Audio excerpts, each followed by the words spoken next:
No, hey. Sometimes in life, there's some things that are too good to be true, right? But by some miracle, some of those things do end up being true. You know, the first time I had a really profound experience in my life was when I watched the anime Tengen Taba Gurren Lagann. That's not what this video is about, but it's worth mentioning because it was the first time I'd connected with a piece of media in such a deep, meaningful way. I watched that anime in the start of 2017, and I wasn't in a great period in my life. And ever since then, I had been looking for something that would make me feel the same way. Something that meant so much to me that talking about it, thinking about it, could just make me tear up or make me emotional. Last year, I was in a bit of a recovery phase from a lot of things in life. And as a part of that, I thought I'd get back in touch with who I was. And that included getting back into video games. I started playing a lot of games that I didn't know whether or not I'd like. And it was kind of scary, but it was also it was a lot of fun, and I made a lot of great memories doing it. One of those games was Shin Megami Tensei 3 Nocturne. And Nocturne I loved very deeply. So much so that I made a video about it back in July, August. And you know, I went into its sequel not expecting it to be as good. But somehow, some way, I was proven wrong. And I finally found what I was looking for. My favorite game of all time is Shin Megami Tensei 4. It's a game that means a lot to me, personally. And talking about it now it's scary. As a reviewer, I try to hold myself with a certain level of objectivity and a certain level of emotional awareness, but with a game like this,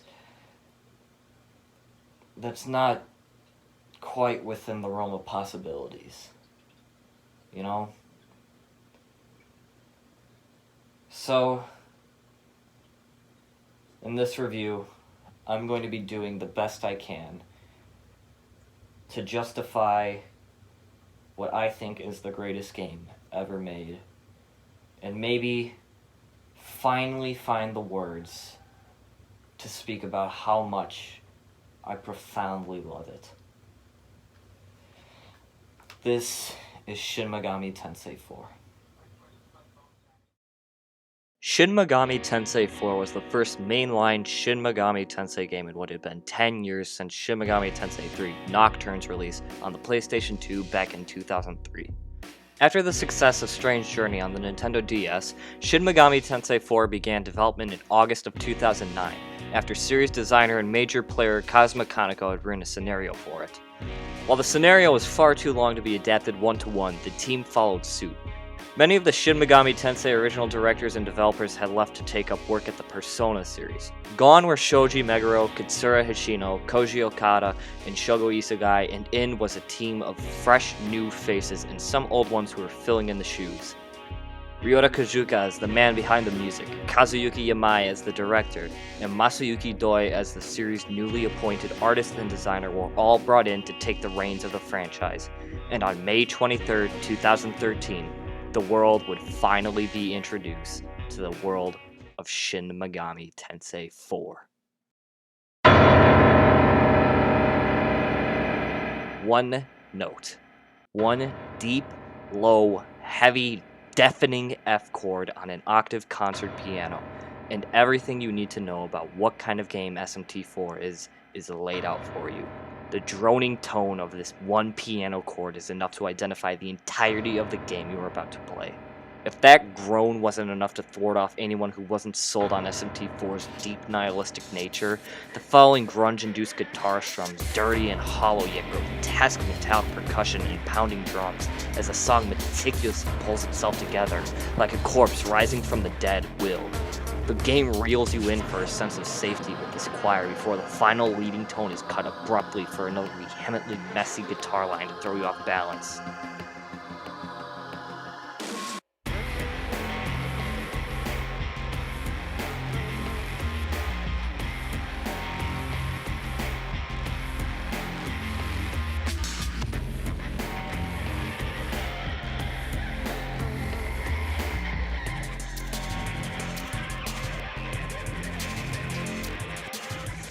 Then, the music stops, and it builds. And while it's building, it's falling apart. Pig slides and more obnoxious metallic percussion being tossed around like ragdolls drag out the suspense of whatever the song is building to. And finally, it happens. A line that plays F, G, G sharp and constantly goes back and forth, up and down, short chromatic ostinato that's so unnatural feeling the mere sound of it is demoralizing and uncomfortable before the main melody finally kicks in. And instead of soars, it drones. It's not happy, it's depressing. It's not playing for you, it's inherently beating you down before you even play the game. Then it cuts short and it lingers, bending up and down as if something has been introduced, leaving the player in suspense and horror, as if the very bells of adverse suffering are ringing to mark your demise before repeating.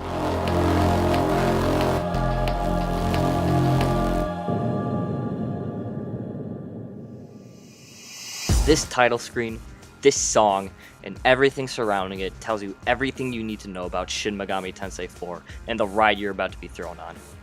It is so unabashedly proud to wear its grimy nihilism like a badge of honor and to provoke the player with deep feelings and thoughts. Before playing the game, this is all overwhelming, scary, and unlike anything you've ever seen before.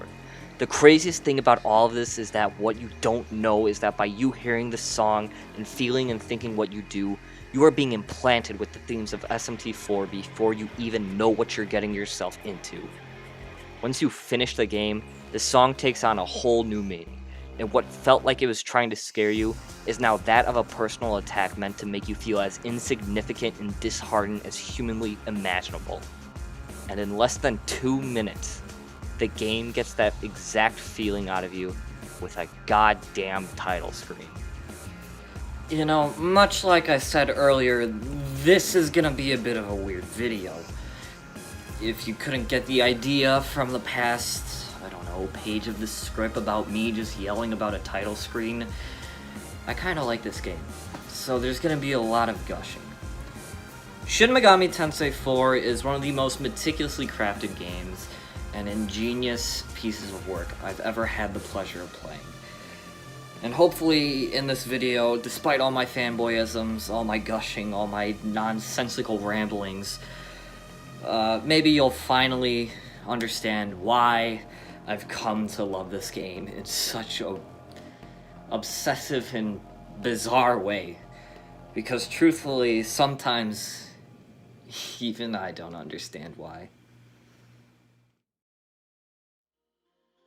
Shin Megami Tensei 4 opens on a thunderous note, with a dream where you meet two young men who try coercing you into creating a new world, one of order or one of freedom. You wake from the dream to find yourself next to your friend Isakar, in front of the main setting of the game, the Eastern Kingdom of Mikado. Mikado is kind of a genius narrative trick. In every SMT game beforehand, even most spin-offs, you had been stuck in a post-apocalyptic Tokyo, but here, you're part of a fully breathing medieval world of samurai and knights.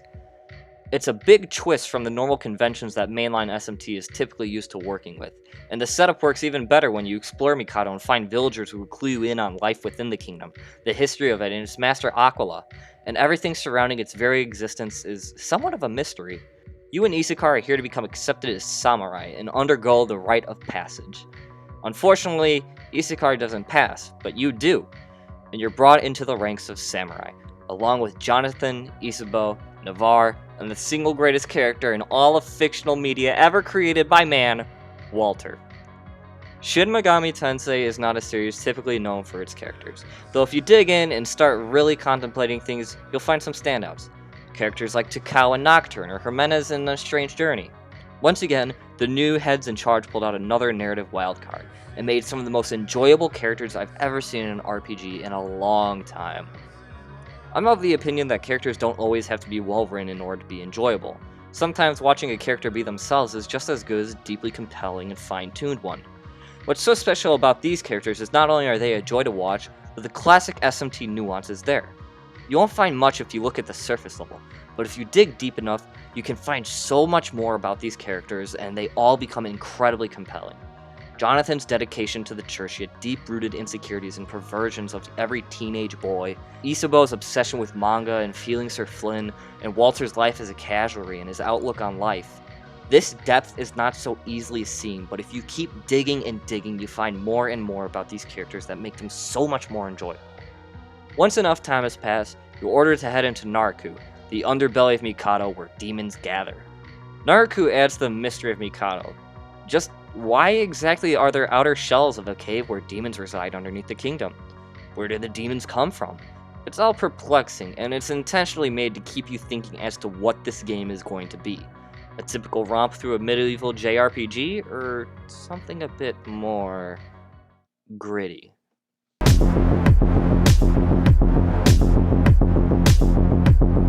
Naraku also introduces the gameplay of SMT4, and by God, if Nocturne's gameplay is some of the finest I've ever seen in a JRPG, SMT4 is the peak. Everything from the previous games is here. Demon fusing, collecting, the signature dungeon crawling, and of course, the ever so grateful godsend that is the press turn system. I explained this in my Nocturne video, but seeing as how not all of you may have seen that, the press turn battle system is essentially the result of Atlas looking at weaknesses and strengths in contemporary RPGs and putting them to work. SMT maintains traditional element affinities and critical hits, but instead of simply blasting your enemies with more damage, casting spells or attacks that your enemy is weak to, or landing critical hits will expend half a turn. Meaning if you play your cards right, you can get up to 8 turns. The best part about all of this is that the enemy can also do this to you, and it makes every fight in SMT its own miniature war, a battle of wits and gambles. SMT4 takes everything from Nocturne and spices it up by adding new moves, new changes, and mechanics, and the biggest new addition, Smirk. Smirking is a status introduced in SMT4 after a number of things happen. A state of smirking can be induced by landing a critical hit, using attacks that are effective against the enemy, or dodging attacks. Smirking will double the damage you deal and make you near invulnerable to the enemy. However, just as all things, the enemy can do the same. If an enemy is smirking, you have to build your turn strategy around trying to find things to do while you can't attack. And if you're smirking, you can build that turn up trying to maximize the damage you deal. It takes what Nocturne did beforehand and doesn't deviate but rather innovates and reinvents the way strategy is done, adding a whole new level of critical thinking to a game where every encounter is just as important as the last. Demon negotiation returns and is still fantastic. Conversations with demons can range anywhere from enlightening to downright hysterical. There were so many times I got an audible laugh just out of interactions with demons. Naraku also introduces a lot of interesting new gameplay ideas outside of simply adding battle mechanics. The new and refined app system can grant you new benefits, mapping is made much more efficient, you can collect minerals and supplies. There's a lot of cool smaller things that SMT4 introduces or reworks in very tiny ways that ultimately make for a much more fine-tuned and better game. There's also Demon Whispering, which allows Flynn to learn most important skills in the game outside of passives. This is imperative because it allows you to build your character any way you want. If you want a physical build, you can do that. Magic build? Sure. If you want Flynn to be the resident buff or debuffer, you can do that. Want to just shoot shit in the face? You can do that too. The amount of customization even further surpasses Nocturne. Speaking of customization, instead of Magatama, SMT4 has regular old armor. And this is great. The armor actually affects the way Flynn looks in the game's world, and you can get some pretty bizarre combinations out of it. So if you're anything like me and like turning your JRPGs from god-killing epics into fashion shows, you'll find some good stuff to play with here. All these mechanics are quietly fed to you in a way where you learn by playing the game yourself rather than being told in the classic SMT fashion, and as per always in the classic SMT fashion, there's always going to be someone who stands in your way and tests that knowledge. But before I get to that, let me give some context into the world of Shin Megami Tensei 4. All this stuff is great, but this sounds like just another mainline Shin Megami Tensei game, right? Wrong. Yamai and his team of visionaries had a lot more in mind than just a simple rehash of Nocturne or SMT1. Instead, the Eastern Kingdom Mikado starts going rogue.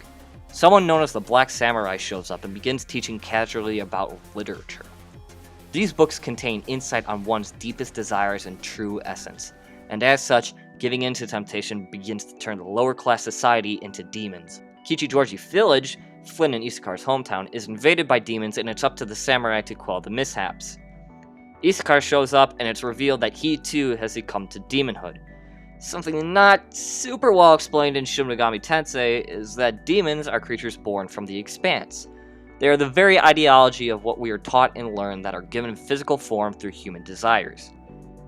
SMT4 finally sheds light on this and presents to you a situation where you not only previously understood demons as other beings, but now you begin to empathize with them. They are the same as you, a bunch of ideas thrown together and given physical form, doing whatever they have to do in order to survive. Isakar dies, and the Black Samurai flees Mikado into the lower strata of Naraku, and this is where things start getting interesting. In every SMT game, that one moment where the game takes off its kitty gloves is abrupt, something you don't expect. Nobody told you to watch out for Matador and Nocturne, there was no warning for Baldur and Devil Survivor, and there certainly wasn't any foreshadowing for the fucking tape! The lower strata of Naraku have been locked away by the whispers of history, and nobody has passed through ever since Mikado was born. Nobody has ever gone down, and nobody has ever come up. Unbeknownst to anyone, there's an entire living, breathing world beneath Mikado. Nobody dared step into the bottom stratum of Naraku. They were warned not to. NPCs tell you to be wary of a legendary demon who guards the bottom of Naraku, slaughtering any and all trespassers. A demon so powerful, they single-handedly sheltered Mikado from the rest of the world below it, and when you reach the bottom of Naraku, he finally shows himself. The Minotaur. For humans to have the gall to step into the Hall of the Minotaur. What in blazes? Everyone, look!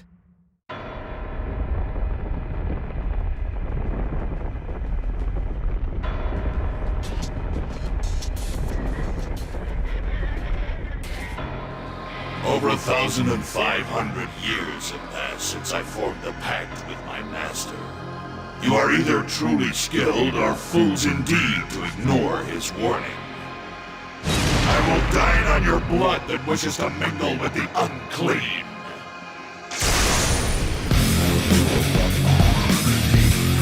In Greek mythology, the Minotaur was a being created out of spite. Pasiphae was cursed to fall in love with a bull, and afterward gave birth to Minotaur, the bull of Minos. Minotaur is described as the flesh-eating half-man, half-bull, and every year would 9 Athenians be sacrificed to it as penance. Ultimately, the Minotaur would be slain by Theseus, the legendary hero of Greek mythology. If that backstory wouldn't scare the shit out of you, then this boss fight certainly would. Minotaur had appeared as the first major boss in none other than Digital Double Story Megami Tensei for the Famicom, the very first Megaten game. After all these years, he's still thirsty for blood, and at this point, all bets are off. The game is out for your neck. Much like always, for every roadblock there's a path following after it. Minotaur is a boss that'll wring your neck out if you're not ready, but it's a fight that'll play fair. Minotaur is all about the trial and error SMT is known for, defining weaknesses and coming up with a strategy to win. The first time you fight the Minotaur, he'll stomp your jawline into literal sawdust. You'll fight him again and again, and the outcome will always be the same. You are stuck in Naraku for good. But then, you start strategizing. Okay, Minotaur nullifies fire and is weak to ice, so where can I get knowing that? The demons of Naraku are crawling with ice skills, and support skills like Tsukikaja and Rakukaja. After enough time recruiting and experimenting, you start fusing up a team to take down the Minotaur. You're gonna want to get this guy, he's resistant to physical attacks. Make sure you get a healer. Leon and Sire has Medea so you can heal all at once. Get someone who can buff and debuff with a large MP pool like this Fortuna. With your party, armor, weapons, and new skills at the ready, you take on the Minotaur again, and it's lights out for him. It's this ingenious progression of logic, not force, that makes SMT games so addicting, so satisfying, so engrossing to play, and constantly find new means to take otherwise impossibly built fights and deconstruct them to have your way with the game however you feel like. And SMT4 is constantly capitalizing on this immense feeling of progression. At all times are you capable of overcoming the next challenge. It all requires strategy and planning. You never need to grind, you just need to think harder. It's a deviation from a norm people are constantly complaining about in JRPGs, and SMT4 takes this notion and flips it on its head. If you can't win without grinding, you aren't playing the game right, and you won't get far by simply racking up levels. That is the cruel and unforgiving world of SMT4. About halfway into the early game, one of the coolest twists in gaming is dropped on you, and it turns out the Eastern Kingdom of Mikado is the world that was built on top of Earth. Descending Sky Tower and finding out that below you is the entire modern-day Tokyo, overrun with demons and in complete hellish distraught, is an experience all its own, and there's something so intensely captivating, haunting, yet beautiful about the scenery presented before you. It's the real world completely torn to shreds, bound under a dome in eternal darkness for the rest of its days, and the entire world around you has suddenly become a city that never sleeps, a world that's constantly on the brink of desolation. Nothing better encapsulates all these feelings than that first moment you step outside of the Sky Tower and you hear that iconic theme for the first time. Now, a lot of people like to say that SMT4's version of Tokyo is too big, too confusing, and that it's easy to get lost in. And truth be told, that might just be my favorite part about it.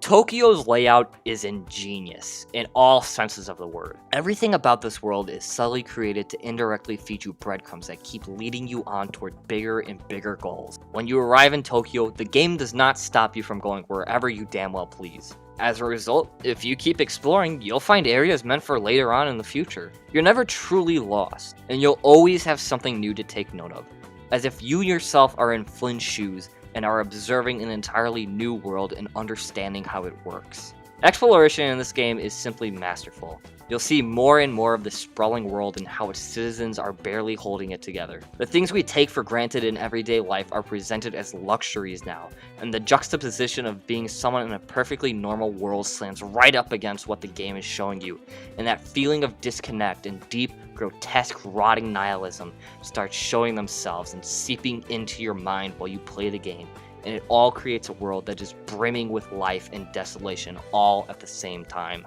These dungeons aren't big, sprawling mazes or caverns in the center of the earth.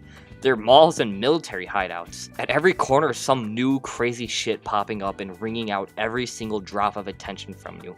So much is constantly throwing itself at you, but being paced at a way where you never feel overwhelmed. Tokyo is this gigantic and imposing dystopian city. One so large that you'd think it'd be impossible for a world laid out in the apocalypse would feel dead.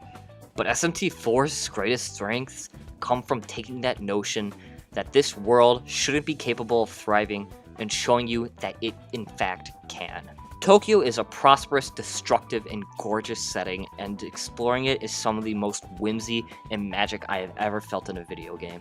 In all of its side quests, you'll find that Tokyo is a giant machine, and you are another cog made to make it work. Characters like Nozomi and recurring events bring an air of familiarity, yet alienation that constantly feels like the game itself is taking you by the arms and sucking you into it, and not only making you feel like a part of the world, but like the world is yours. The fact that this overwhelmingly dangerous world feels like home is something that only a game like SMT4 could pull off. What I find most incredible about SMT4 is the way it looks. SMT4 is not only the best looking 3DS game, but one of the most drop-dead, gorgeous games I have ever laid eyes on. This might sound like absurdity to you, surely we aren't seeing the same game, but elevates this game to being such a magnificent showcase of presentation is in its colors. Tokyo is layered with these dark grays, blues, and reds. The way colors pop like a neon light show you feel hopeless, otherworldly, and abstract, all the same as what truly takes hold of that apocalyptic feeling SMT is known for and puts it up on 11. Look at any cityscape, any dungeon, any one single part of this game, and in that one glance, you will be overwhelmed with layers upon layers of deep working inner machinations to pour as much life into this game as humanly possible. These giant cityscapes loom over you, each one telling another sob story of destruction and despair, and how people found a way to hold on to life, as buildings impossibly tower over you, showing you remains of what used to be home. Every location is absolutely drenched and dripping in atmosphere, so overwhelmingly covered in atmosphere, the game might as well be a horror game. This is exactly what I imagine the apocalypse looking like, and between the futuristic colors and lights, the disgusting destruction, and the mind-boggling amount of details that ooze out of every location is what makes the game so incredible to look at. I mentioned earlier about the characters of SMT4, and I'd like to dive a little bit deeper into that. Previously, I didn't do that in my video about Nocturne, because outside of your teacher Yuko Takao, there wasn't much I could say about these characters. They're all hypocritical, but at the end of the day, they believe in their ideals, and that's the point of their characters. Hikawa wants peace, Chiaki wants freedom, and Yusamu wants solitude. It's pretty simple. Of course, there's more to that, and I could talk ad nauseum about them some way or another, but that's not why I'm bringing this up. I'm bringing this up because SMT4 does something kind of incredible, and for the first time in a mainline SMT game, the characters are a big focus of this game. Just a fair warning, in this segment I'm also going to be talking a little bit about the manga SMT4 Demon Gene and SMT4 Prayers. Two side stories featuring Walter and Jonathan that give us more depth to their characters. Isabelle and Navarre also get a little bit more in these. At any rate, be warned if you are interested in reading those. You can find them both online, or if you're interested, you can also purchase them too. I plan on talking about these in a future video, but that video is not this one, so I'm giving you your warning now. Additionally, if you want to read either of them, I'll leave links down below so you can, though I recommend supporting whatever official releases you can. Alright, that out of the way, the characters of SMT4 really are something else, and they're all incredible in their own right. Let's start with Navarre. Navarre doesn't really get a whole lot in base SMT4. He's a douchebag lecturer who looks down upon casualties and isn't afraid to show his stance on such. He oftentimes gives Walter in particular a hard time and is used for a comedic relief sort of character. He gets more development in the sequel SMT4 Apocalypse, but where you can also draw a line for is in the manga SMT4 Demon Gene and SMT4 Prayers. The manga is all about Walter and Jonathan, but Navarre gets a fair amount of screen time too. Despite all his quarrels and arguing, Navarre shows that he's a deeply insecure person in an incredibly roundabout and exaggerated fashion. He also shows that despite his asshole-ish nature, he's someone who is willing to judge someone based off their own merit as a person. Even beyond this, in Prayers, there's numerous amounts of scenes where he shows his caring side and doing good deeds all in hopes of approval from others, and seeing something like this really spills out just what kind of character Navarre is at this point in SMT4 duology. Once again showing that SMT characters are something you have to dig in for if you really want to find what makes them so good. Jonathan is another such example of that philosophy being put to work, albeit one in a much less subtle way. Jonathan is a lecturer as well, and his position as such is far and away different from Navarre. When Navarre carries himself with an air of superiority, Jonathan is all about helping others and being civil. This very personality trait is what carries his disposition as being the resident law representative of this game. Though despite all that, there's a very certain peculiarity about Jonathan that shows he's not as pure as he leads on. His devotion to the church shows signs of a rather toxic personality that's willing to do absurdist things for his own ideals, which later in the game is put to the test when he becomes one with Merkaba, the Lord's chariot. Though beyond this prim and proper exterior is a teenager who's just as faulted as the rest of us. This is hinted at during certain exchanges in SMT4 itself, but the very manga of Jonathan's side story begins with him sword fighting and upholding a sort of honor that swordsmen should not hold back, before being dragged off by his caretaker and being accused of bullying the weak. He's a goofy kid who hides behind his ideals of doing the right thing and being the best person he can be, and ultimately I find that both believable and relatable. His character is even further deepened in the manga. with his reason for being dedicated to the church is that during crisis and imminent death, he was saved by who he believed to be God himself. It also gives more elaboration on Jonathan's whole filth complex and why he feels so strongly against demons. His caretaker, well, was murdered by a demon. Another thing I find incredibly interesting is that the manga takes the idea that Jonathan wants to protect people and is a truly caring person misguided by his ideals and runs with it. And seeing the relationships he forms with Walter and the new character Ozma is incredibly interesting. But the two golden geese of SMT4's cast of main characters are in Walter and Isabeau. Walter is this game's designated chaos representative, someone who wants to fight for the will of the individual and be able to change the world to however the majority wishes it to be. Walter is a very bold and irrational type of character, one who jumps to ideas as soon as he can and is as reckless as humanly possible. His lifestyle as a casualty has led him to live a life of wanting to do whatever he wants, and you seeing him do exactly that. Walter's perplexed by Yuriko, otherwise known as the Black Samurai, and begins to question what he's been doing and what he wants out of his life. Seeing him transform more and more as you descend Tokyo's inner workings and underbelly is incredibly telling of what kind of character Walter is supposed to be, and his down-to-earth and easygoing yet brazen personality is what sells the character so much. There's small scenes where Walter's accent just becomes more in line with Tokyo's people, and things like this is what really builds him as a character. There's also his manga, SMT4 Demon Gene, where he plays the starring role. Walter in Demon Gene is essentially Walter in base SMT4 turned all the way up to 11. He's still that same cocky, unabashedly reckless and goofy character I love, but he's got a fair bit more depth to him.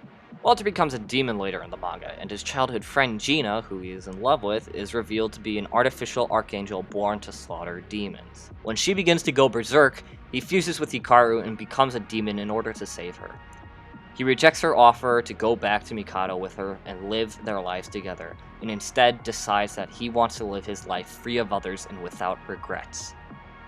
One of the most impactful scenes is when Gina and Walter are being pulled apart, and Walter, deciding that there's nothing left for him to do, embraces his newfound demonhood and freedom and hands her his scarf, the very last thing tying him to his life in Mikado. What a fucking character, man. Lastly, we find ourselves with this game's neutral-aligned character, Isabeau. Isabeau is a character who grows on me the more I examine her. What may come off as an indecisive, nerdy girl who's there for the same reasons as any other alignment representative is, Isabeau hides a lot more under that iron mask of hers.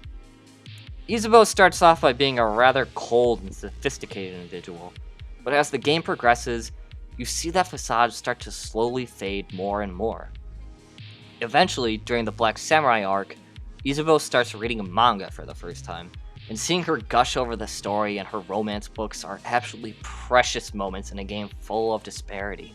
Where Walter and Jonathan stand abiding by their ideals and are dedicated to what they believe in, Isabeau is confused and lost, and when the existential questions of law and chaos are brought to attention, she doesn't understand what to do.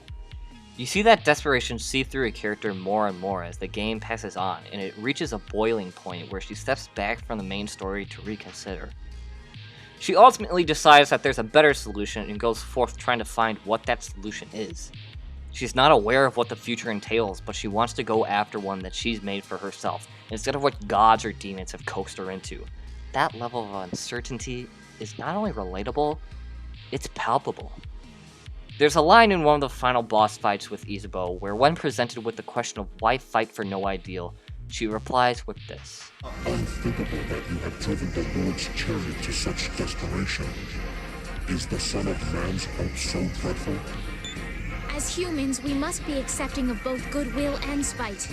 We can always yearn for what is best without falling into monistic extremes. Such have we always lived thus far. That is why I put my faith in the possibilities of humanity. That is the choice in which our hopes lie. And this conviction to stand up for something you believe in and to keep trying to win a seemingly unwinnable fight is what elevates Isabeau to being such a fantastic character. It's hard not to mention that Isabeau is also not so subtly in love with Flynn, which is why the latter half of the game is so goddamn painful. Before I talk about that, though, there's very plainly something I've been neglecting to mention. And anyone who knows me or my interests well enough will be surprised to see this so reserved. Well, buckle in because I'm about to talk your ears off, and potentially arouse them, because what is arguably the best part of a game full of some of the greatest heists in video game history is Shin Megami Tensei 4's soundtrack. Saying SMT4's soundtrack is quite good is an understatement, on par of saying, the universe is rather big or Mario Bros. Was an important game. The absolute magnitude of how masterfully crafted these songs are is unmatched, and you'd be inclined to believe that Ryota Kazuka sat down and reworked these songs over and over until they were absolutely perfect. If that's the case, then hot damn did he succeed. What's so incredible about SMT4's music is that it perfectly fits the game it's built for, but it's also music you can listen to anytime and not get bored of. These melodies are catchy, they're intrinsic, they will absolutely shock you with just how good they are and how well they fit the tone of the game. I already spoke ad nauseum about the main theme of SMT4, but I'd like to speak more on the difference of music between Mikado and Tokyo. Mikado is an old-fashioned European country, and as such, the songs reflect a very imperialistic castle, like something you'd hear out of Fire Emblem.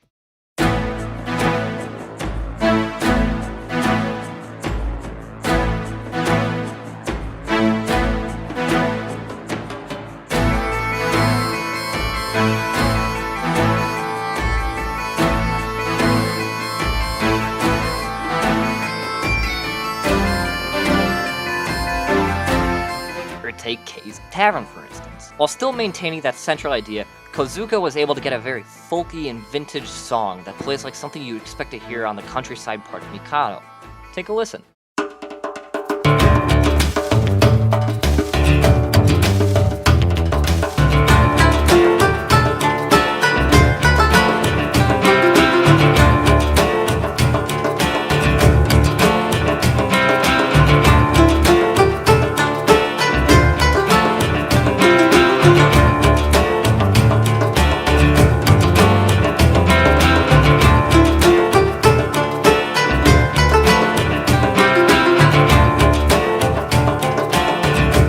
More interesting is that once you enter Naraku, the music feels somber, lost, like it's hiding something, and that feeling perfectly slams up against what the story is trying to tell you as you make your way down Naraku.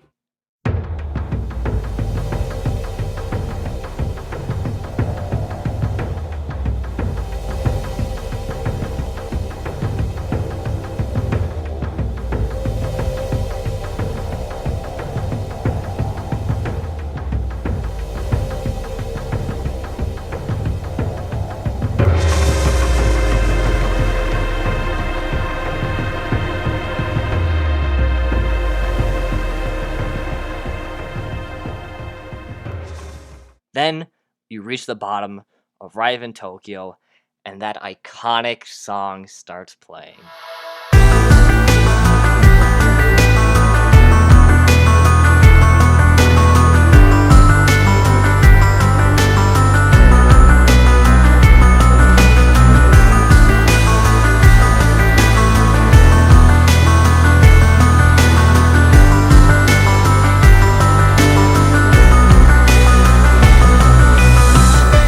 The theme of Tokyo is the perfect switch in tone from what Mikado was. Tokyo is more electronic, futuristic, somber, nihilistic, yet optimistic and hopeful all at the same time. Those constant arpeggiated lines going up and down are designed almost like a waltz, one that's been eroded by the passage of time, technology, and apocalypse.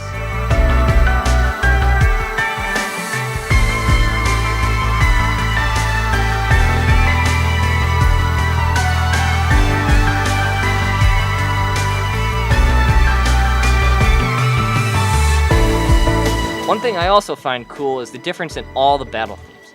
Take a listen to Battle A1, what plays in Naraku.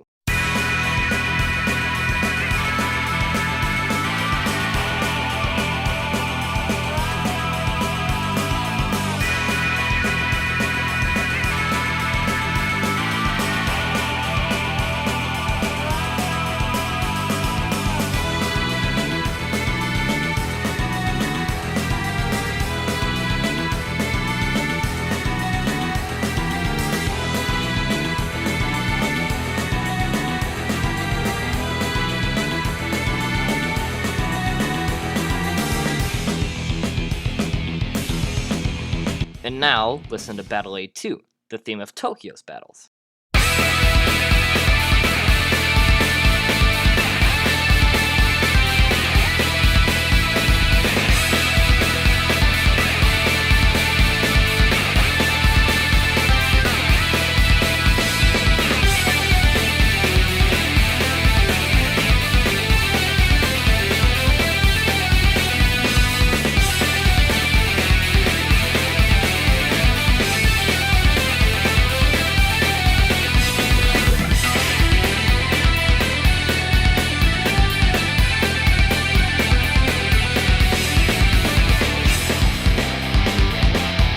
The difference here is so vibrant and apparent.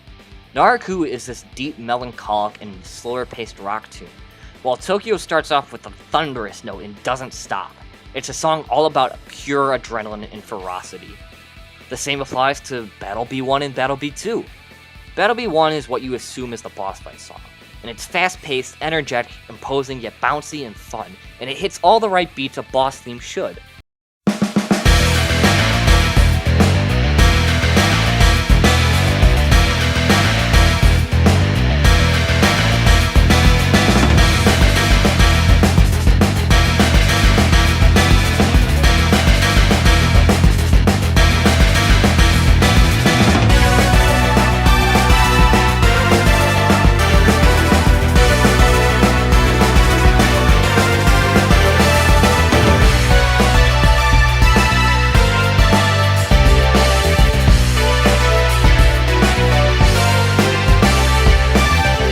Then, Battle B2 kicks up.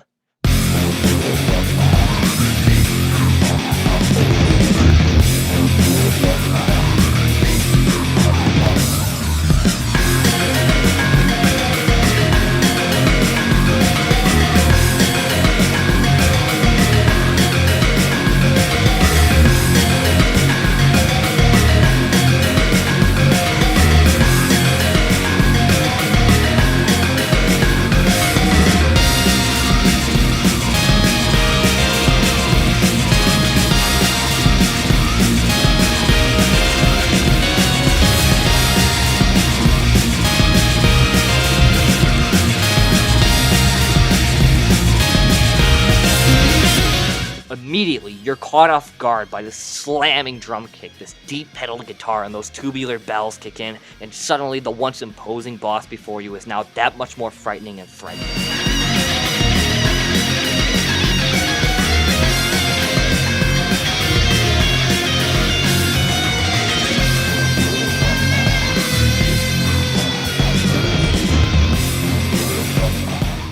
Or another example, listen to Urban Area A.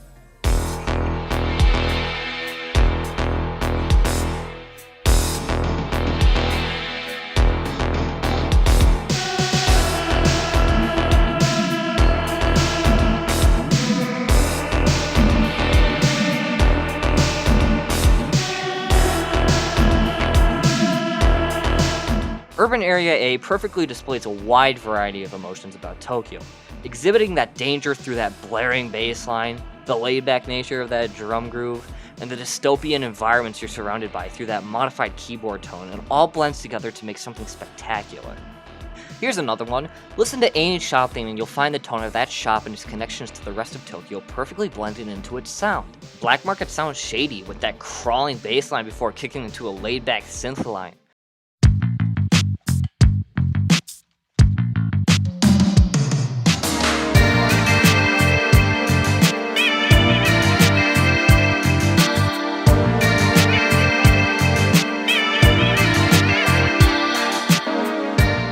Shurikai authorized shop is chill and sounds like something you'd think of while shopping with friends in a big crowded district like a mall.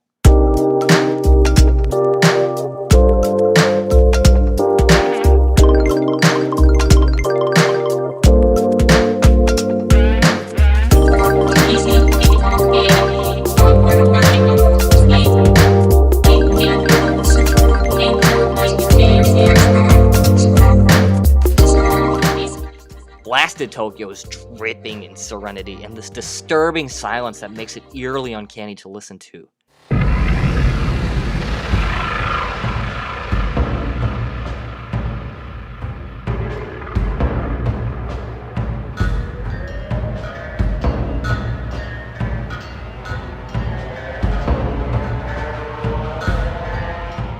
Parallel that against the bombastic and uncontrollable nature of Infernal Tokyo's track selection, the differences between the inner workings and faults of law and chaos are spelt out clearly for you.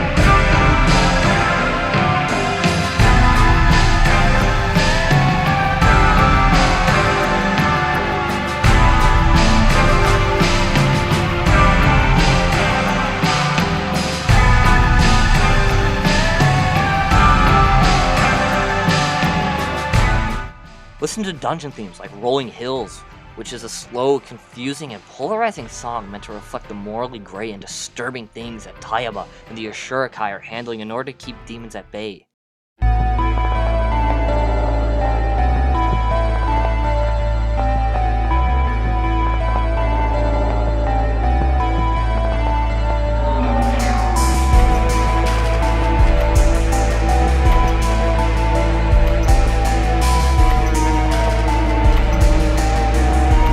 Listen to Camp Ichigaya. The song is cheering you on and beating you down all at the same time, as if this is the final trial and you finally made it and are going to stop the corruption within Tokyo, unaware of what lies ahead of you.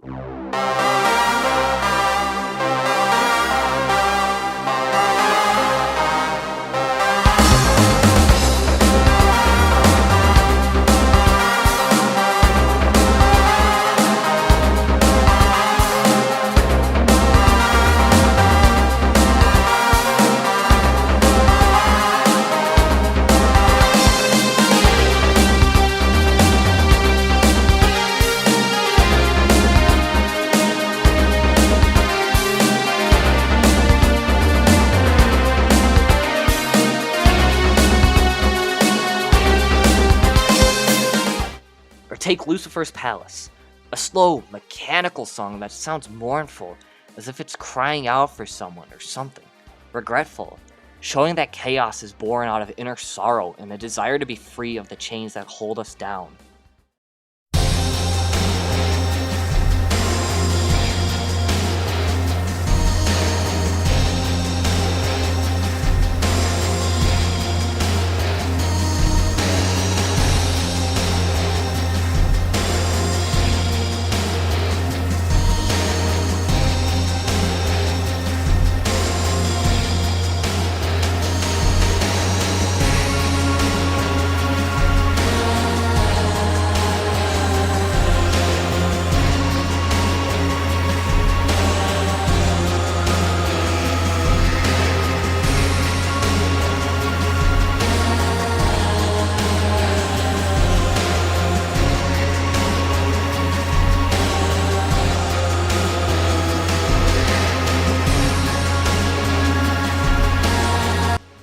Do you get the idea?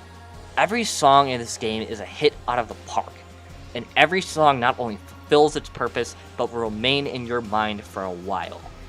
The soundtrack to SMT4 is some of the finest produced music ever written for a video game, and is one of the most defining and remarkable parts of the entire experience.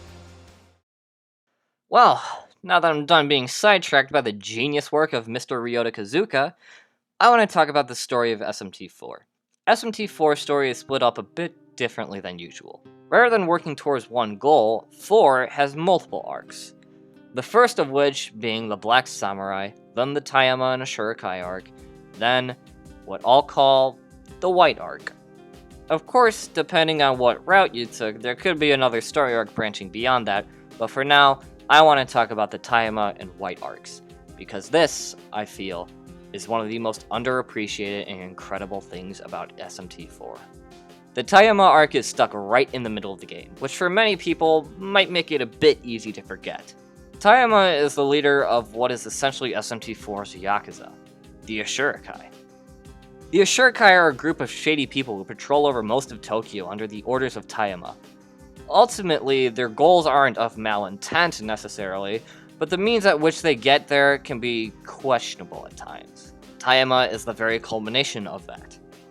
You're introduced to Tayama when he sends a master samurai after you to discuss his interest in meeting with Flynn and the others. When you do meet him, he's got another samurai held hostage and asks you to off Koga Saburo, a demon who's been interrupting operations at Club Milton. It's here revealed that Tayama is also in control of the NDD, National Defense Divinities, who are ridiculously powerful demons that Tayama has enslaved using their mediums in order to get what he wants. After this, he starts stating what he wants out of you, and his answer is surprising. Tayama upholds a lofty ideal of a world where demons and humans coexist. He's a man who sits upon a throne of delusion, and believing that demons would coexist with humans is the peak of this.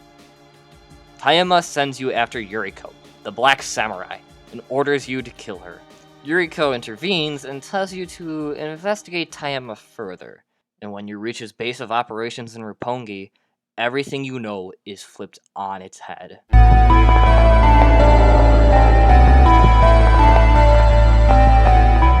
The Asurikai raises children and takes non-affiliated subway residents and harvests them into pills. Materials crafted from humans used to keep demons in check. You've seen these red pills before.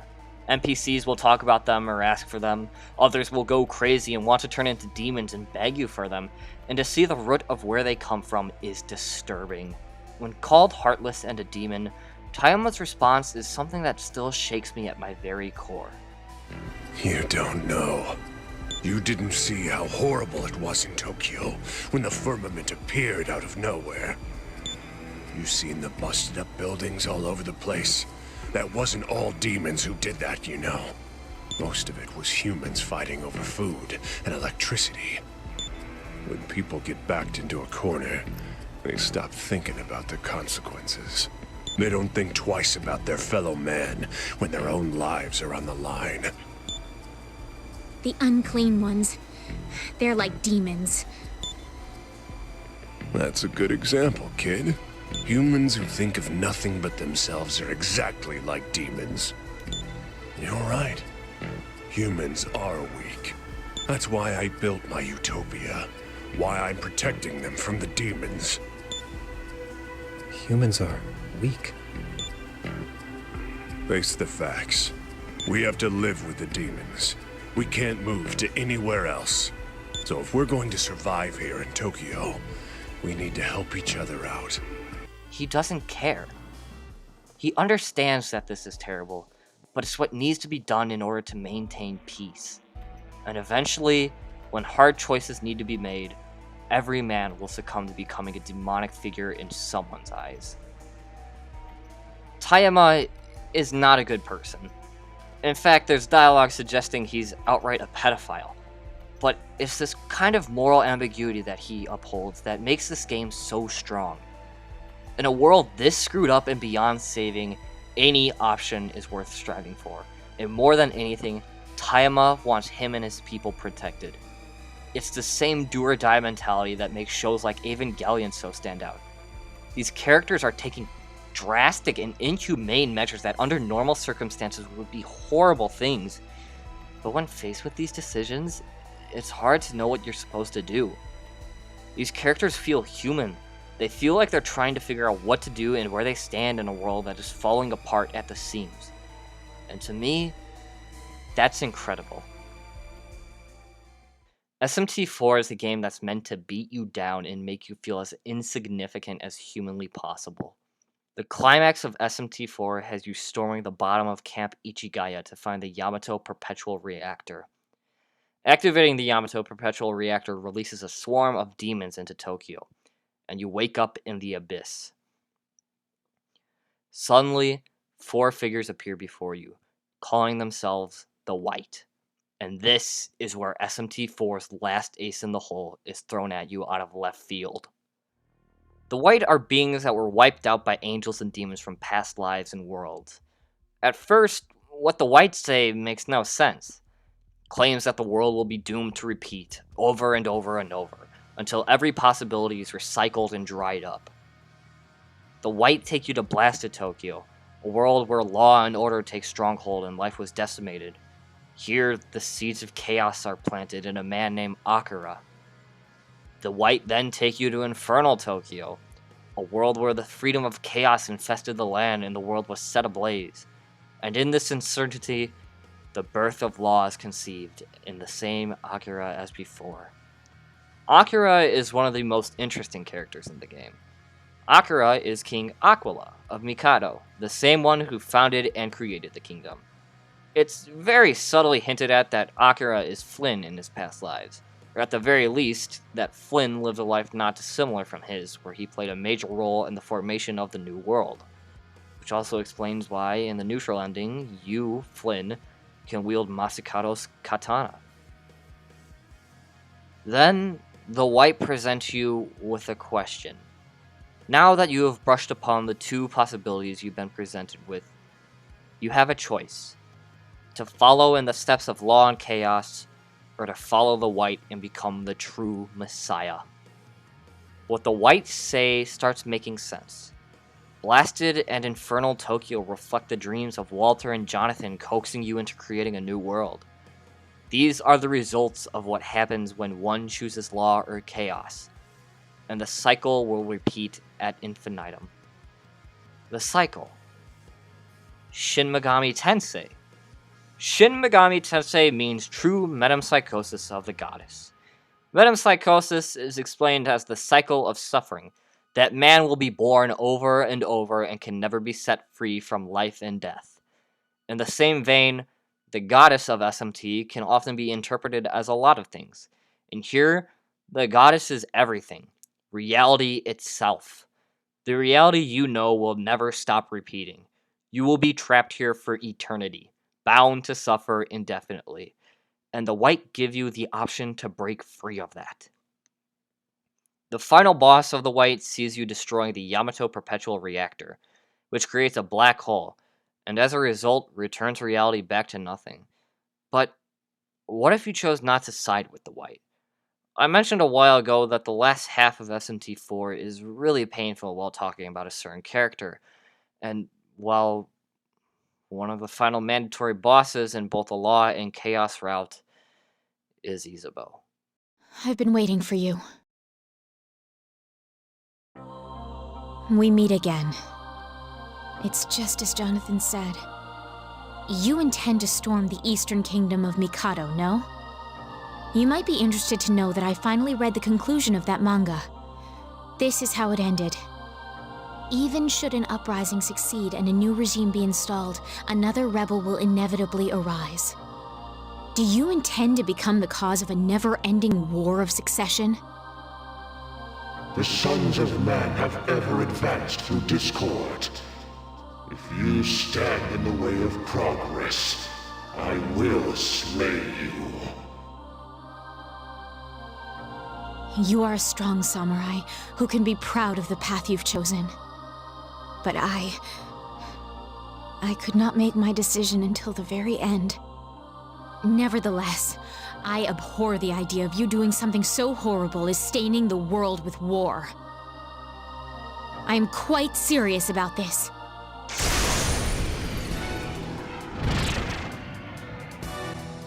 This is a solemn bout between samurai. There is no need to treat me with kid gloves. We begin.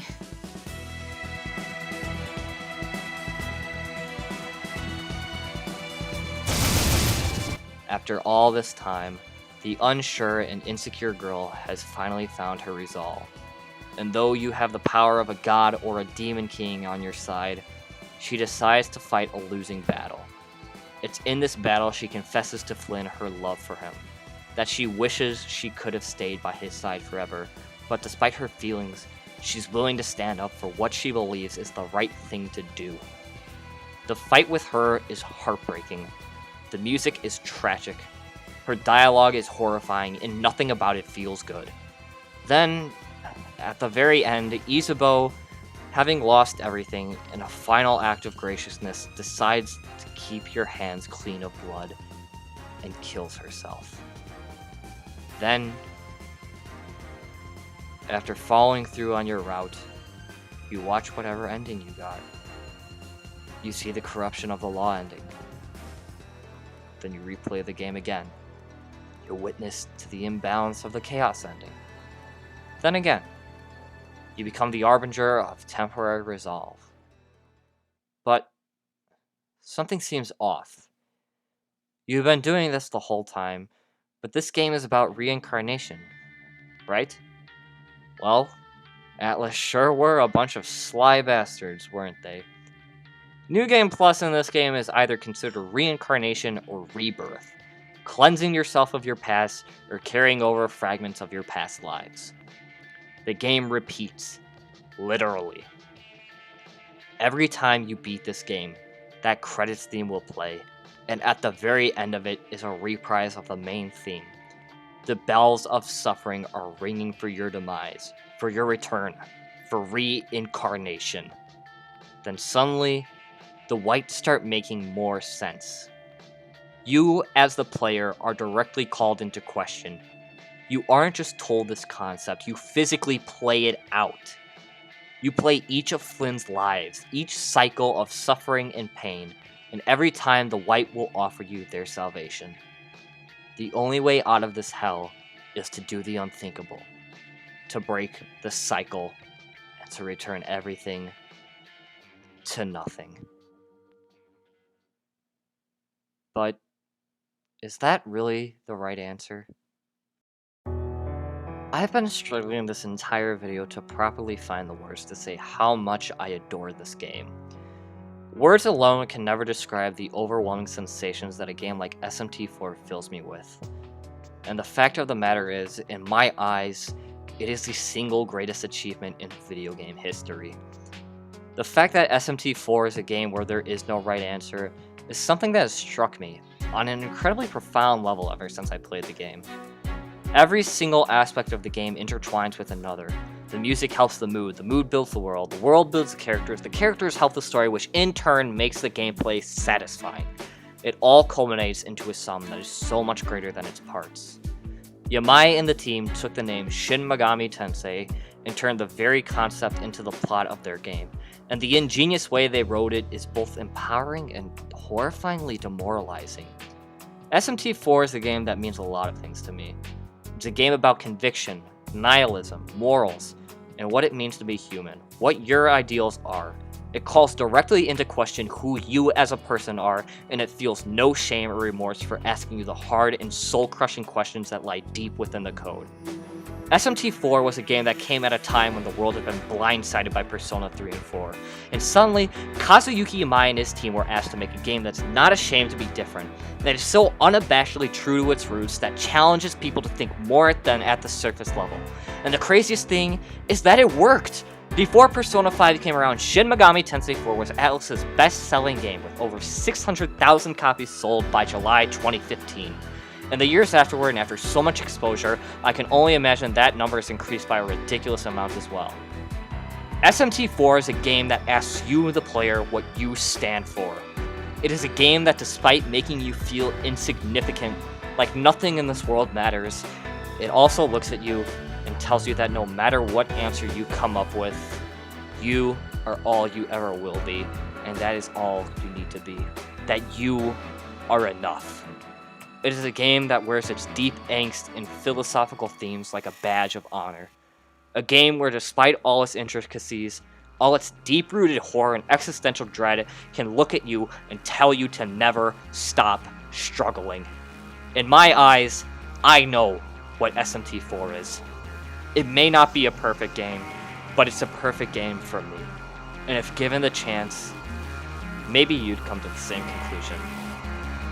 And to me, in my mind, and what I believe in my heart, that is why Shin Megami Tensei 4 is a modern masterpiece.